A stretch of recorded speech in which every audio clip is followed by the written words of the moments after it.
വേദന, ദുഃഖം, ഇത് രണ്ടും ജീവിതത്തിൻ്റെ ഭാഗമായി ഇവർ കണക്കാക്കുന്നു.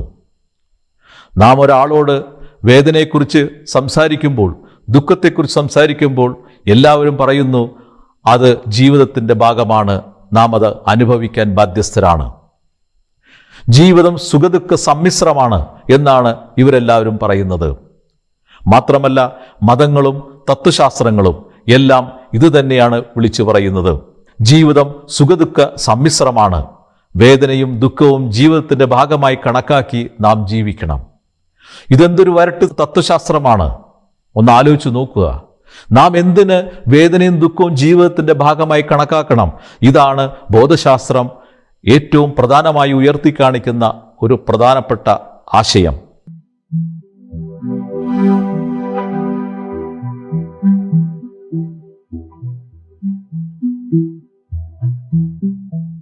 ബോധശാസ്ത്രത്തിൻ്റെ 19ാമത്തെ എപ്പിസോഡിലേക്ക് മാന്യ ശ്രോതാക്കൾക്ക് സ്വാഗതം. കഴിഞ്ഞ എപ്പിസോഡിലെ 2 ചോദ്യങ്ങൾക്കുള്ള ഉത്തരമാണ് ഈ എപ്പിസോഡിൽ നൽകാൻ ആഗ്രഹിക്കുന്നത്. 1.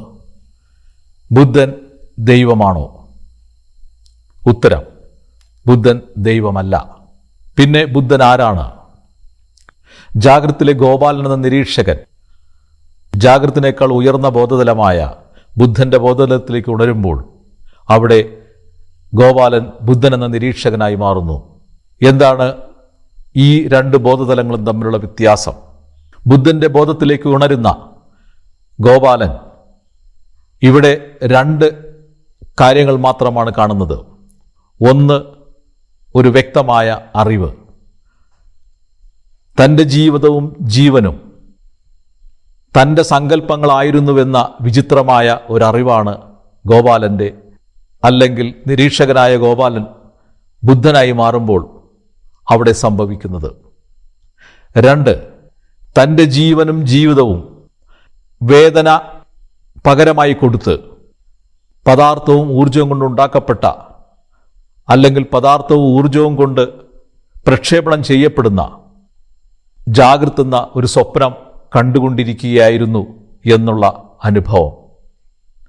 ഇതാണ് ബുദ്ധൻ്റെ അറിവും അനുഭവവും. ബുദ്ധൻ്റെ ബോധതലത്തിൽ കാണുന്ന മറ്റൊരു പ്രതിഭാസം ബുദ്ധന് മനസ്സ് എന്നൊന്നില്ല എന്നതാണ്. ഗോപാലനിൽ നിരീക്ഷകനായി നിന്ന് മനസ്സ് ബുദ്ധനിൽ അപ്രത്യക്ഷമാകുന്നു. അതായത് നിരീക്ഷണം അവസാനിപ്പിച്ച് മനസ്സ് അപ്രത്യക്ഷമാകുന്നു. അതുകൊണ്ട് ബുദ്ധന് മാനസിക ദുഃഖം എന്നൊന്ന് ഉണ്ടാകുന്നില്ല. ഒരു തരത്തിലുള്ള മമതാബന്ധങ്ങളും സ്വാർത്ഥതയും ബുദ്ധന് ഇല്ല എന്ന് മനസ്സിലാക്കാൻ കഴിയുന്നു. അതായത് ബുദ്ധന് മനസ്സ് നഷ്ടപ്പെട്ടിരിക്കുന്നു. മനസ്സ് നഷ്ടപ്പെടുന്ന ബോധത്തെയാണ് സാക്ഷി എന്ന് വിളിക്കുന്നത്. എന്താണ് സാക്ഷി? സാക്ഷിയെക്കുറിച്ച് നാം വ്യക്തമായി മനസ്സിലാക്കണം. സത്യത്തിൻ്റെ അഥവാ ദൈവത്തിൻ്റെ പ്രതിബിംബമാണ് സാക്ഷി. അതായത് പ്രതിബിംബം എന്ന് പറയുമ്പോൾ നാം ഇവിടെ 2 കാര്യങ്ങൾ ഓർമ്മിക്കണം. ഒരു കണ്ണാടിയിൽ ഒരു ബിംബം പ്രതിഫലിക്കുമ്പോൾ അതിനെ നാം പ്രതിബിംബം എന്ന് വിളിക്കുന്നു. അതുപോലെ തന്നെയാണ് നാം ഒരു ലെൻസ് ഉപയോഗിച്ച് പ്രപഞ്ചത്തെ പ്രൊജക്റ്റ് ചെയ്യുമ്പോൾ അവിടെയും പ്രതിബിംബം തന്നെയാണ് ഉണ്ടാകുന്നത്. അല്ലെങ്കിൽ ക്യാമറയിൽ നാം ഉപയോഗിക്കുന്ന ലെൻസ് ഒരു പ്രതിബിംബമാണ് നമുക്ക് നൽകുന്നത്. എന്താണ് ഈ പ്രതിബിംബത്തിൻ്റെ പ്രത്യേകത? പ്രതിബിംബത്തിൻ്റെ ഏറ്റവും വലിയ പ്രത്യേകത ഇടത് വലതായി കാണുന്നു, വലത് ഇടതായി കാണുന്നു. അല്ലെങ്കിൽ നേരെ നിൽക്കുന്ന വസ്തു തലതിരിഞ്ഞ ഇമേജായി സ്ക്രീനിൽ വീഴുന്നു. ഇതാണ് പ്രതിബിംബത്തിൻ്റെ പ്രത്യേകത. അതായത് സാക്ഷി ദൈവത്തിൻ്റെ പ്രതിബിംബമാണെങ്കിൽ അഖണ്ഡ നിശ്ചല നിസ്സംഗ പരമാനന്ദ സ്വരൂപമായ ദൈവത്തെ സാക്ഷി തലതിരിച്ച് അനുഭവിക്കുന്നു. അതാണ് സാക്ഷിയുടെ പ്രത്യേകത. അതായത് അഖണ്ഡത ഗണ്ണമായും നിശ്ചലത ചലനമായും നിസ്സംഗത വികാരമായും പരമാനന്ദം ദുഃഖവും വേദനയുമായും ഈ സാക്ഷി അനുഭവിക്കുന്നു. ഈ സാക്ഷിയുടെ മറ്റൊരു പ്രത്യേകത, ഇതൊരു അഹംഭാവമാണ്. സാക്ഷിയിൽ ഒരു അഹംഭാവം നിലനിൽക്കുന്നു. ഈ അഹംഭാവത്തിൽ വികാരം വരുമ്പോഴാണ് നാം അതിനെ അഹങ്കാരം എന്ന് വിളിക്കുന്നത്. അങ്ങനെ അഹംഭാവമായി നിൽക്കുന്ന സാക്ഷി ഞാൻ എന്ന് സദാസമയം പറഞ്ഞുകൊണ്ടിരിക്കുന്നു. ഈ ഞാനെന്ന സാക്ഷി ഇരുട്ടിൽ അല്ലെങ്കിൽ ശൂന്യതയിൽ ഒളിഞ്ഞിരിക്കുന്നു. ഈ സാക്ഷിക്കൊരിക്കലും താൻ നിലനിൽക്കുന്നു എന്ന് സ്വയം ബോധ്യപ്പെടുത്താനോ മറ്റുള്ളവരെ ബോധ്യപ്പെടുത്താനോ സാധ്യമല്ല. അങ്ങനെ പരിണാമത്തിലൂടെ മനുഷ്യജീവനെ സൃഷ്ടിച്ച് മനുഷ്യജീവന്റെ മസ്തിഷ്കത്തോട് ഈ സാക്ഷി ഒരു ലിങ്ക് സ്ഥാപിക്കുകയും അങ്ങനെ ഗോപാലൻ എന്ന നിരീക്ഷകനായി മാറുകയും ചെയ്യുന്നു. ഈ ഗോപാലൻ തന്നോടൊപ്പം ഈ പ്രപഞ്ചത്തിൽ തന്നെപ്പോലുള്ള അനേകായിരം അല്ലെങ്കിൽ കോടിക്കണക്കിന് നിരീക്ഷകരെയും കാണുന്നു. അങ്ങനെ വേദാന്തം പറയുന്നത് പോലെ സാക്ഷി ഉണ്മ അനുഭവം അനുഭവിക്കുന്നു. ഉണ്മ എന്ന വാക്കിൻ്റെ അർത്ഥം നിലനിൽക്കുന്നു എന്ന അനുഭവമാണ്. സാക്ഷി താൻ നിലനിൽക്കുന്ന ഒരു വസ്തുവാണ് എന്ന് തെളിയിക്കുന്നത് ഒരു ജീവനെ ചൂണ്ടിക്കാണിച്ചാണ്. ആ ജീവനാണ് മനുഷ്യന്റെ ദേഹം. ഈ ദേഹത്തെ ചൂണ്ടിക്കാണിച്ച് ഈ സാക്ഷി ഞാൻ എന്ന് പറഞ്ഞുകൊണ്ടിരിക്കുന്നു. അങ്ങനെ ഈ ഭൂമിയിൽ കോടിക്കണക്കിന് ഞാന്മാരുണ്ട്. എല്ലാവരും ഞാൻ എന്ന് പറഞ്ഞുകൊണ്ടിരിക്കുന്നു. അതായത് ഒരേ ഒരു സാക്ഷി സങ്കല്പം കൊണ്ട് ഒരു പ്രപഞ്ചമുണ്ടാക്കി, ഒരു ഭൂമിയുണ്ടാക്കി, അതിൽ കോടിക്കണക്കിന് നിരീക്ഷകരായി പല പേരുകളിൽ, പല ജാതികളിൽ, പല നിറങ്ങളിൽ അത് തൻ്റെ ഉണ്മ അനുഭവിക്കുന്നു, അഥവാ താൻ നിലനിൽക്കുന്നു എന്ന് സ്വയം ബോധ്യപ്പെടുത്തുന്നു. അങ്ങനെ ഗോപാലനായ നിരീക്ഷകന്റെ ഏറ്റവും വലിയ പ്രത്യേകത നാം മനസ്സിലാക്കണം. ഗോപാലന്മാരെ പോലുള്ള അനേകായിരം നിരീക്ഷകരിലെ മനോഭാവം നാം ഒന്ന് നോക്കണം. വേദന, ദുഃഖം, ഇത് രണ്ടും ജീവിതത്തിന്റെ ഭാഗമായി ഇവർ കണക്കാക്കുന്നു. നാം ഒരാളോട് വേദനയെക്കുറിച്ച് സംസാരിക്കുമ്പോൾ, ദുഃഖത്തെക്കുറിച്ച് സംസാരിക്കുമ്പോൾ എല്ലാവരും പറയുന്നു അത് ജീവിതത്തിന്റെ ഭാഗമാണ്, നാം അത് അനുഭവിക്കാൻ ബാധ്യസ്ഥരാണ്. ജീവിതം സുഖദുഃഖ സമ്മിശ്രമാണ് എന്നാണ് ഇവരെല്ലാവരും പറയുന്നത്. മാത്രമല്ല മതങ്ങളും തത്വശാസ്ത്രങ്ങളും എല്ലാം ഇത് തന്നെയാണ് വിളിച്ചു പറയുന്നത്. ജീവിതം സുഖദുഃഖ സമ്മിശ്രമാണ്. വേദനയും ദുഃഖവും ജീവിതത്തിന്റെ ഭാഗമായി കണക്കാക്കി നാം ജീവിക്കണം. ഇതെന്തൊരു വരട്ട് തത്വശാസ്ത്രമാണ്! ഒന്ന് ആലോചിച്ച് നോക്കുക. നാം എന്തിന് വേദനയും ദുഃഖവും ജീവിതത്തിന്റെ ഭാഗമായി കണക്കാക്കണം? ഇതാണ് ബോധശാസ്ത്രം ഏറ്റവും പ്രധാനമായി ഉയർത്തിക്കാണിക്കുന്ന ഒരു പ്രധാനപ്പെട്ട ആശയം. എന്തിനാണ് നാം വേദനയും ദുഃഖത്തെയും നമ്മുടെ ജീവിതത്തിന്റെ ഭാഗമായി കണക്കാക്കുന്നത്? അതിന്റെ പ്രയോജനം എന്ത്? നമുക്ക് അതുകൊണ്ട് എന്ത് ലഭിക്കും? ഉടനെ മതങ്ങൾ മറുപടി പറയുന്നു, അതിന് പ്രതിഫലമുണ്ട്. ആ പ്രതിഫലമാണ് മോക്ഷമായും പർദീസിയായും നമുക്ക് അനുഭവിക്കാൻ കഴിയുന്നത് എന്നാണ് ഇവരെല്ലാവരും പറയുന്നത്. എന്നാൽ ഒരിക്കലും കണ്ടിട്ടില്ലാത്ത പർദീസ, ഒരിക്കലും കണ്ടിട്ടില്ലാത്ത അല്ലെങ്കിൽ സത്യമല്ലാത്ത ഒരാശയം വിശ്വാസമായി സ്വീകരിച്ച് നാം എല്ലാം വേദനയെയും ദുഃഖത്തെയും ജീവിതത്തിന്റെ ഭാഗമായി കണക്കാക്കുന്നു. ഇതാണ് അഹങ്കാരത്തിന്റെ ഏറ്റവും പ്രധാനപ്പെട്ട വശം. അങ്ങനെയുള്ള ഒരു ലോകത്ത് നാം സമാധാനവും സന്തോഷവും സുഖവും വേണമെന്ന് ആഗ്രഹിച്ചാൽ അതിനുള്ള വിഡ്ഢിത്തം മറ്റെന്താണുള്ളത്? നാം തന്നെ നമുക്കെതിരാണ്. ഒരേ സമയം വേദനയും ദുഃഖവും ജീവിതത്തിന്റെ ഭാഗമായി കണക്കാക്കുകയും അതേസമയം തന്നെ അതുണ്ടാകരുത്, നമുക്ക് സന്തോഷവും സുഖവും ഉണ്ടാകണമെന്ന് ആഗ്രഹിക്കുകയും ചെയ്താൽ ഇത് വലിയൊരു പാരഡോക്സായി മാറുന്നു. ഇത് വലിയൊരു കോൺട്രഡിക്ഷനായി മാറുന്നു. അത്തരമൊരു കോൺട്രഡിക്ഷനിലാണ് നമ്മളെല്ലാവരും ജീവിച്ചുകൊണ്ടിരിക്കുന്നത്. അപ്പോൾ ബുദ്ധൻ ദൈവമാണോ? അല്ല. ബുദ്ധൻ ദൈവത്തിന്റെ പ്രതിബിംബം മാത്രമാണ്. എന്നാൽ ആ പ്രതിബിംബം ഏറ്റവും ഉയർന്ന ബോധത്തിൽ നിൽക്കുന്നത് കൊണ്ട് അത് സ്വയം തന്നെ തിരിച്ചറിയുന്നു. അതായത് താൻ ദൈവത്തിന്റെ പ്രതിബിംബമാണെന്ന്. എന്നാൽ സാക്ഷിയായി ഇരുട്ടിൽ നിൽക്കുന്ന പ്രതിബിംബത്തിന് അത്തരമൊരു അറിവുള്ളതായി കാണുന്നില്ല. നാം എല്ലാം വേദനയും ദുഃഖവും ജീവിതത്തിന്റെ ഭാഗമാണെന്ന് പറയുമ്പോൾ തീർച്ചയായിട്ടും സാക്ഷിയുടെ ഒരു വലിയ അറിവാണ് ഇതെന്ന് നമുക്ക് മനസ്സിലാക്കാൻ കഴിയും. സാക്ഷിയിൽ ഈ ഒരു അറിവ് നിലനിൽക്കുന്നതുകൊണ്ടാണ് സാക്ഷി നിരീക്ഷകനായി മാറുമ്പോൾ ആ നിരീക്ഷകന്മാരെല്ലാവരും ഇത് ഏറ്റുപറയുന്നത്. തികച്ചും യുക്തിയില്ലാത്ത ഈ ആശയം നമ്മളിൽ എങ്ങനെ വന്നു എന്ന് നാം ആലോചിക്കണം. നമ്മുടെ ശരീരത്തിലുള്ള ഓരോ ജനറ്റിക് പാറ്റേണിലും അല്ലെങ്കിൽ ഓരോ ജീനുകളിലും ഈ ഒരാശയം വ്യക്തമായി എഴുതി വച്ചിരിക്കുന്നു.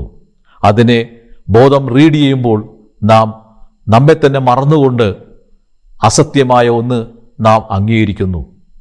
അപ്പോൾ ഇതിൽ നിന്ന് നിങ്ങൾക്ക് മനസ്സിലാക്കാം, ബുദ്ധൻ ദൈവമല്ല, ദൈവത്തിൻ്റെ പ്രതിബിംബമാണെന്ന് ആദ്യമായി മനസ്സിലാക്കുന്ന ഒരു ജീവനാണ് ബുദ്ധൻ. ബൈബിളിൽ ജീസസ് ഇങ്ങനെ പറയുന്നു, ഞാൻ ദൈവത്തിന് സാക്ഷിയാകാൻ വന്നവനാണ്. ഈ സാക്ഷിയെയാണ് നാം ബോധമെന്ന് വിളിക്കുന്നത്. ബോധത്തെയാണ് നാം സാക്ഷി എന്ന് പറയുന്നത്. ഭാഗവതം എടുത്തു നോക്കിയാൽ നമുക്ക് കാണാം, അഹങ്കാരത്തെ ഇല്ലാതാക്കാൻ, അഹങ്കാരത്തെ നശിപ്പിക്കാൻ ഭഗവാൻ ഒരുപാട് കൊലപാതകങ്ങൾ ചെയ്യുന്നതായിട്ട് നാം അതിൽ കാണുന്നു. അപ്പോൾ അഹങ്കാരം അഥവാ അഹംബോധം അത് നമുക്ക് ആവശ്യമില്ലാത്തതാണ്, അത് തെറ്റാണ് എന്ന് ഭാഗവതം നമുക്ക് വ്യക്തമാക്കി തരുന്നു. അപ്പോൾ നിരീക്ഷകൻ അഹങ്കാരത്തിൽ ജീവിച്ചാൽ അവിടെ ദുഃഖവും വേദനയും മാത്രമേ ഉണ്ടാകുകയുള്ളൂ എന്ന് ഭാഗവതം ഇതിലൂടെ വ്യക്തമാക്കുന്നു. ഇത് കേൾക്കുമ്പോൾ നിങ്ങൾക്ക് സ്വാഭാവികമായി ഒരു ചോദ്യം വരും, എന്തുകൊണ്ടാണ് സാക്ഷി നിരീക്ഷകനായി ജനിക്കുകയും ബുദ്ധനായി ജനിക്കാതിരിക്കുകയും ചെയ്യുന്നത്? സാക്ഷി ബുദ്ധനായി ജനിച്ചിരുന്നുവെങ്കിൽ ഈ പ്രശ്നങ്ങളൊന്നും ഉണ്ടാകുമായിരുന്നില്ല. സത്യം ബോധ്യപ്പെടുകയും നാം തിരിച്ചു നമ്മുടെ സോഴ്സിലേക്ക് പോവുകയും ചെയ്യുമായിരുന്നു. നിരീക്ഷകൻ ബുദ്ധനാകുമ്പോൾ മാത്രമാണ് ഈ സത്യം ബോധ്യപ്പെടുന്നത്. താൻ ദൈവത്തിൻ്റെ പ്രതിബിംബമായിരുന്നുവെന്നും അങ്ങനെ ആ പ്രതിബിംബം ഒരു നിരീക്ഷകനായി മാറി ജീവിതം വേദനയിലും ദുഃഖത്തിലും ജീവിച്ചു തീർക്കേണ്ട ആവശ്യമുണ്ടോ എന്ന് നമുക്ക് ചിന്തിക്കാമായിരുന്നു. ഇതിൻ്റെ ഉത്തരം നിങ്ങൾക്ക് അടുത്ത എപ്പിസോഡിൽ കേൾക്കാം. ഇനി നമുക്ക് രണ്ടാമത്തെ ചോദ്യം പരിശോധിക്കാം. ദൈവം ഉണ്ടോ ഇല്ലയോ? ബോധശാസ്ത്രത്തിൻ്റെ കണ്ണുകളിലൂടെ നോക്കുമ്പോൾ നമുക്ക് കൃത്യവും വ്യക്തവുമായി പറയാം, ദൈവം സത്യമാണ്, അത് നിലനിൽക്കുന്നു. എന്നാൽ മതങ്ങളും ആത്മീയശാസ്ത്രങ്ങളും പറയുന്ന മതിഭ്രമ ദൈവമല്ല എന്ന് മാത്രമേ ഉള്ളൂ. എന്നാൽ ദൈവത്തെക്കുറിച്ച് നമുക്കൊന്നും അറിയില്ല എന്ന് നാം സമ്മതിക്കേണ്ടി വരും.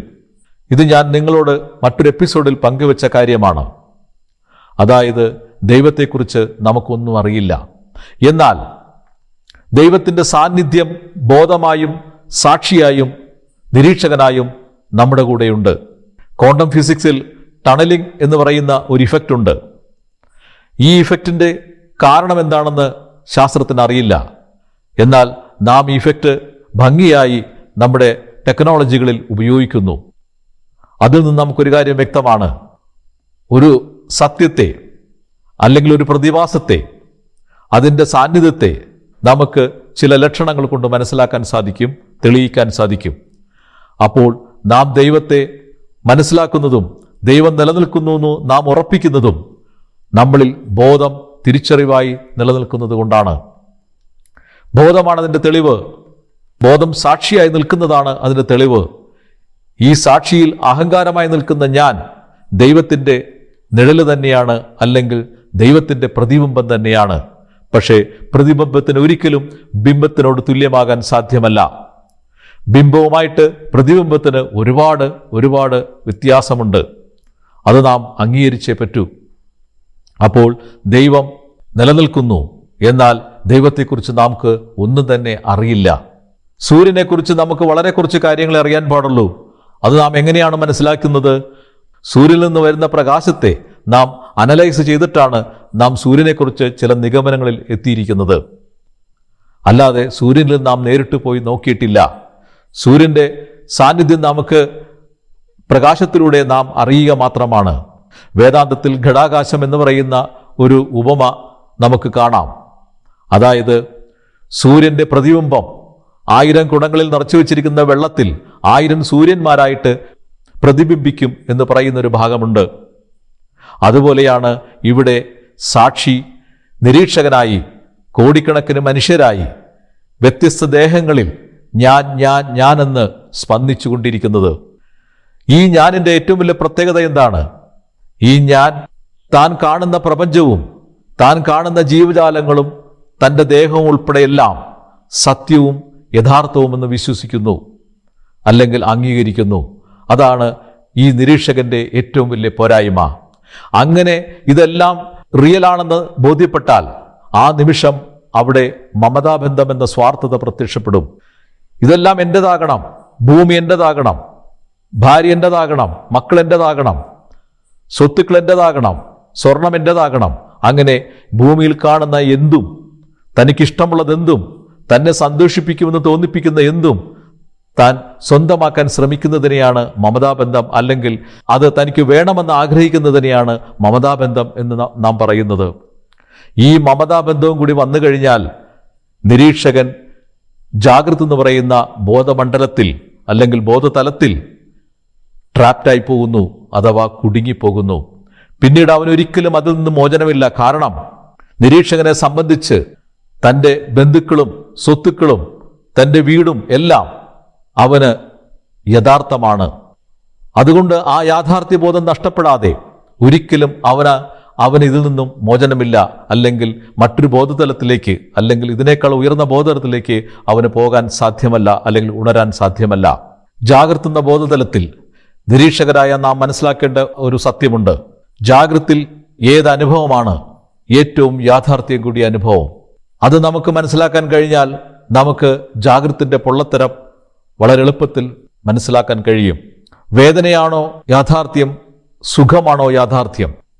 ഇതാണ് നാം പരിശോധിക്കേണ്ടത്. ഈ ലോകത്തിലുള്ള എല്ലാ മനുഷ്യരും, എല്ലാ ബുദ്ധിജീവികളും എല്ലാവരും പറയുന്നു ജീവിതം ആസ്വദിക്കാനുള്ളതാണ്, സുഖിക്കാനുള്ളതാണ്, സന്തോഷിക്കാനുള്ളതാണ്. അങ്ങനെയെങ്കിൽ ഈ സന്തോഷവും സുഖവും ആയിരിക്കണം ഏറ്റവും വലിയ യാഥാർത്ഥ്യം. വേദന അത് കഴിഞ്ഞിട്ടുള്ള യാഥാർത്ഥ്യമായിരിക്കണം. നാം ഒന്ന് പരിശോധിച്ച് നോക്കുക. ക്യാൻസറിന്റെ വേദന അനുഭവിക്കുന്ന ഒരാൾക്ക് ലൈംഗിക സുഖം അനുഭവിക്കാൻ കഴിയുമോ? സാധ്യമല്ല. അപ്പോൾ സുഖത്തേക്കാൾ യാഥാർത്ഥ്യം കൂടുതൽ വേദനയ്ക്കാണ്. വേദനയാണ് ഏറ്റവും വലിയ യാഥാർത്ഥ്യം. എന്നിട്ടും നാം പറയുന്നു സുഖിക്കാനാണ് നാം ജനിച്ചത്, സുഖമാണ് നമ്മുടെ ജീവിത ലക്ഷ്യമെന്ന്. വേദന ഏറ്റവും വലിയ യാഥാർത്ഥ്യമായി നിലനിൽക്കുമ്പോൾ നമുക്ക് എങ്ങനെ സുഖിക്കാൻ കഴിയും? അപ്പോൾ ബോധമെന്ന പ്രതിബിംബത്തിൽ, അഥവാ സാക്ഷി എന്ന പ്രതിബിംബത്തിൽ വേദന വരുന്നതാണ് നമ്മുടെ ഏറ്റവും പ്രധാനപ്പെട്ട വിഷയം. അങ്ങനെ ഒരു വേദന ഈ പ്രതിബിംബത്തിൽ ഇല്ലായിരുന്നുവെങ്കിൽ തീർച്ചയായും നമുക്ക് ഗോപാലന്റെ ജാഗ്രതയുള്ള ജീവിതം രണ്ട് കൈയും നീട്ടി സ്വീകരിക്കാമായിരുന്നു. അതിനു പകരം വേദനയും ദുഃഖവും ജീവിതത്തിന്റെ ഭാഗമായി കണക്കാക്കി നാം എന്തു സുഖമാണ് ഈ ഭൂമിയിൽ നേടാൻ പോകുന്നത്? ഇവിടെയാണ് ബുദ്ധനിലേക്ക് ഉണരുന്നതിൻ്റെ പ്രസക്തി കിടക്കുന്നത്. ബുദ്ധനിലേക്ക് ഉണരുമ്പോൾ മാത്രമാണ് നാം ഈ സത്യം മനസ്സിലാക്കുന്നത്. അതായത് വേദനയാണ് നമ്മുടെ ഏറ്റവും വലിയ യാഥാർത്ഥ്യം. ഞാനെന്ന് പറയുന്ന ഗോപാലൻ എന്ന നിരീക്ഷകൻ ഒരു സ്വപ്നത്തിലെ കഥാപാത്രം മാത്രമാണ്. ഈ നിരീക്ഷകൻ ഒരു സാക്ഷിയാണ്. ആ സാക്ഷി ഒരു പ്രതിബിംബമാണ്. അത് പ്രതിബിംബമാണെന്ന് നാം മനസ്സിലാക്കി കഴിഞ്ഞാൽ നമുക്ക് ആ പ്രതിബിംബത്തെ ഇല്ലാതാക്കാൻ വളരെ എളുപ്പത്തിൽ കഴിയും. അതാണ് ബുദ്ധൻ ചെയ്യുന്നത്. തന്നിലെ നിരീക്ഷകൻ വെറും ഒരു പ്രതിബിംബമാണെന്ന് മനസ്സിലാക്കുന്ന ബുദ്ധൻ തൻ്റെ സങ്കല്പങ്ങൾ കൊണ്ട് മാത്രം ഉണ്ടായ ഈ നിരീക്ഷകനെ, അല്ലെങ്കിൽ സാക്ഷിയെ എന്നേക്കുമായി ഉപേക്ഷിച്ച്, അല്ലെങ്കിൽ സങ്കല്പങ്ങളെ എന്നേക്കുമായി ഇല്ലാതാക്കി സാക്ഷി എന്ന പ്രതിബിംബത്തെ നശിപ്പിച്ച് ബുദ്ധൻ തൻ്റെ സ്രോതസ്സിൽ നിലനിൽക്കുന്നു. ഇതിനെയാണ് ശ്രീബുദ്ധൻ നിർവാണ എന്ന് വിളിച്ചത്. അപ്പോൾ ദൈവം ശക്തിയല്ല, ദൈവം സൃഷ്ടാവല്ല, ദൈവം വിധികർത്താവല്ല, ദൈവം ഊർജമല്ല, ദൈവം ഒന്നുമല്ല. ദൈവം നമ്മുടെ ബുദ്ധിയെ സംബന്ധിച്ച് വെറും ശൂന്യത മാത്രമാണ്. എന്നാൽ ആ ശൂന്യതയിലും ദൈവത്തിൻ്റെ സാന്നിധ്യം സാക്ഷിയായി, ബോധമായി, ഞാനെന്ന അഹങ്കാരമായി നമ്മളിലെല്ലാവരിലും നിലനിൽക്കുന്നു. ഈ അഹങ്കാരം നിരീക്ഷകനിലൂടെ ഉണ്മയായി അനുഭവിക്കുമ്പോൾ അവിടെ വേദനയും ദുഃഖവും വരുന്നത് കൊണ്ടാണ് നാം ഈ പ്രതിബിംബത്തെ, അല്ലെങ്കിൽ ഈ സാക്ഷിയെ എന്നേക്കുമായി ഇല്ലാതാക്കാൻ ശ്രമിക്കുന്നത്. അപ്പോൾ ദൈവം നമ്മുടെ ബുദ്ധിക്ക് വെറും ശൂന്യതയായി മാത്രം അനുഭവപ്പെടുന്നു. ഞാൻ എന്ന സാക്ഷി ഉണ്മാനുഭവത്തിലൂടെ നിരീക്ഷകനായി ഒരു പ്രപഞ്ചത്തിൽ വന്ന്, അല്ലെങ്കിൽ ഭൂമിയിൽ വന്ന് വേദനയും ദുഃഖവും അനുഭവിക്കുന്നത് കൊണ്ട് യാതൊരു പ്രയോജനവുമില്ല. അയാൾക്ക് ഒരു കാരണവശാലും സുഖവും സമാധാനവും സന്തോഷം ലഭിക്കുകയില്ല എന്ന് നമുക്ക് വളരെ കൃത്യവും വ്യക്തവുമായി തെളിയിക്കാൻ കഴിയുന്നത് കൊണ്ടാണ് ബുദ്ധനെ പോലെ നാമും നിർവാണ ആഗ്രഹിക്കുന്നത്. നിർവാണയാണ് നമ്മുടെ ജീവിതത്തിൻ്റെ അന്തിമ ലക്ഷ്യം. ദൈവം ബോധശാസ്ത്രത്തിൻ്റെ ഒരു വിഷയമേ അല്ല. അതുകൊണ്ടാണ് ബുദ്ധൻ ദൈവത്തെക്കുറിച്ച് ഒരു വാക്കുപോലും സംസാരിക്കാതിരുന്നതെന്ന് നമുക്കിതിൽ നിന്നും മനസ്സിലാക്കാം. ദൈവം എന്തെന്ന് നമ്മുടെ ബുദ്ധിക്ക് മനസ്സിലാക്കാൻ പറ്റാത്തിടത്തോളം നാം ദൈവത്തെക്കുറിച്ച് അന്വേഷിച്ചിട്ടോ അറിയാൻ ശ്രമിച്ചിട്ടോ കാര്യമില്ല. എന്നാൽ ദൈവത്തിൻ്റെ സാന്നിധ്യം സാക്ഷിയായി നമ്മളിൽ നിൽക്കുകയും ആ സാക്ഷി ഉയർന്ന ബോധമായ ബുദ്ധൻ്റെ ബോധനത്തിലേക്ക് ഉണരുമ്പോൾ അത് തൻ്റെ തെറ്റ് തിരിച്ചറിഞ്ഞ്, തൻ്റെ സങ്കല്പത്തിൻ്റെ പോരായ്മ തിരിച്ചറിഞ്ഞ് അത് സങ്കല്പത്തെ വെടിഞ്ഞ് എന്നേക്കുമായി അത് രക്ഷപ്പെടുന്നു. അതിനെയാണ് നാം നിർവാണ എന്ന് വിളിക്കുന്നത്. ദൈവവുമായി ബന്ധപ്പെട്ട നമ്മുടെ ആത്മീയതയിൽ ഇത്രമാത്രം ആശയക്കുഴപ്പം എങ്ങനെ സംഭവിക്കുന്നു, എങ്ങനെ സംഭവിച്ചു എന്ന് നാം പരിശോധിക്കേണ്ടിയിരിക്കുന്നു. മാത്രമല്ല, എന്തുകൊണ്ടാണ് സാക്ഷി ബുദ്ധനായി ജനിക്കാതെ ജാഗ്രത്തിൽ ഒരു നിരീക്ഷകനായി ജനിക്കുന്നത് എന്നതിൻ്റെ ഉത്തരവും നാം കണ്ടെത്തേണ്ടിയിരിക്കുന്നു. അതിനായി നമുക്ക് അടുത്ത എപ്പിസോഡ് കാണാം. നന്ദി, നമസ്കാരം.